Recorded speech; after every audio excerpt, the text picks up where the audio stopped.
Nonverbal communication can definitely be a way to express emotions, whether it's voluntarily or involuntarily. We're constantly communicating whether we're meaning to or not. So a lot of the time our nonverbals show not necessarily what we're saying, but how we're feeling.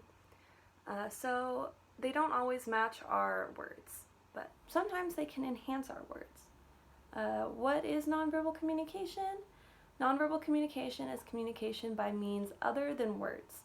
Nonverbal communication is also ambiguous, meaning it can be interpreted in more ways than one.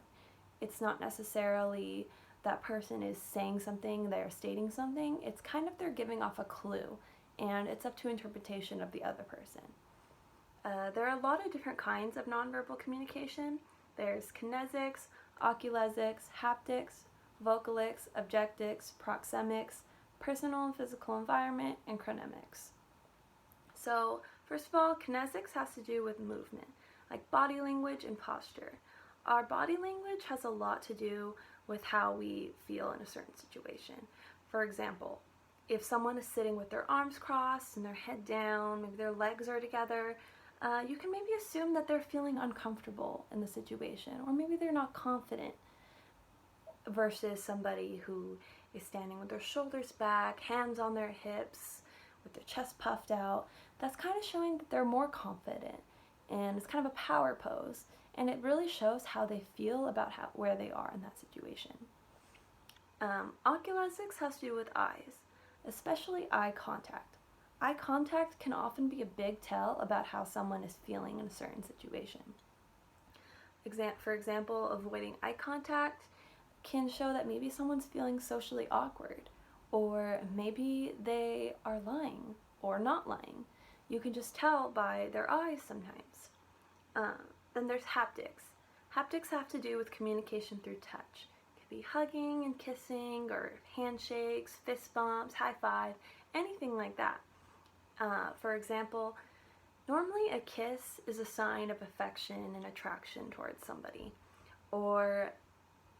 but avoiding or dodging a kiss could also be a sign that they are not interested in that way.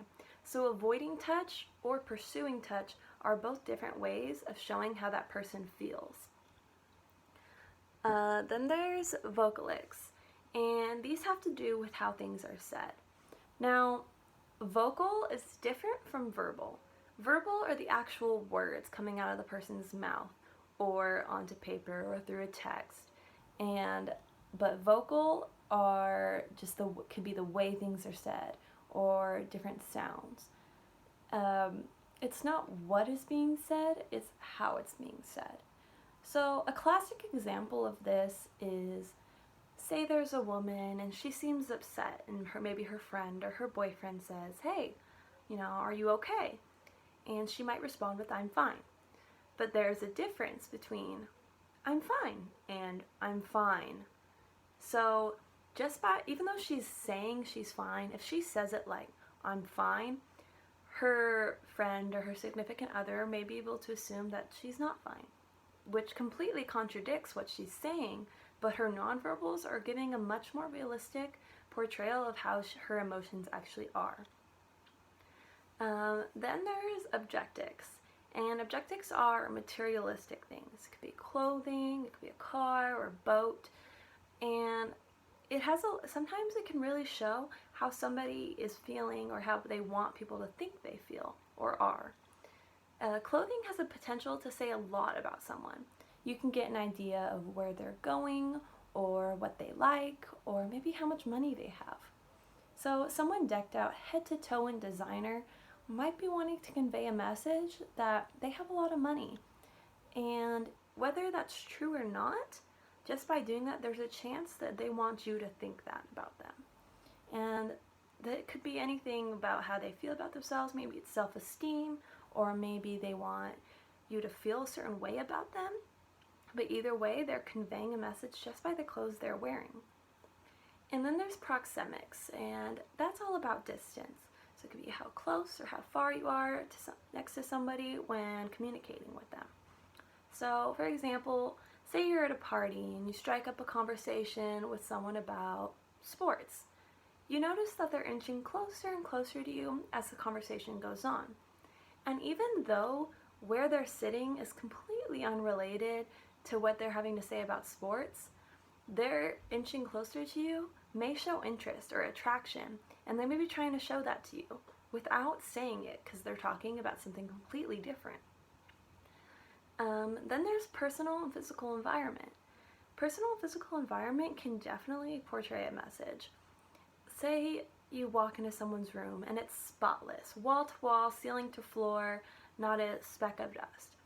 Maybe you can assume, oh, they're a pretty organized person, or they want you to think they're organized. A lot of the time, the way somebody lives or shows you how they live can say how they feel about themselves or how they feel about cleanliness or organization. It's just a tell of how they feel about things. Then there's chronemics, and this has to do with timeliness. So being late or being early, and it shows a lot about how you feel about wherever that place is. For example, if I show up late to class every single day, it could be a sign of lack of motivation or lack of interest in that particular class. And for all my instructor and my classmates know, I could just be running late because of personal issues. Like maybe I have to take my sister to dance class or something like that. But whether they know that or not, my lateness is conveying a message to them that I don't feel that strongly about that class and that I'm not that motivated. So out of all of those things, they're all different ways to show how you feel about a certain situation or about someone without even saying it. Our nonverbal communication is often a big tell about how we feel about things. They show our emotions whether we want them to or not. So all in all, nonverbal communication is 100% a way to convey our emotions and to read others' emotions as well.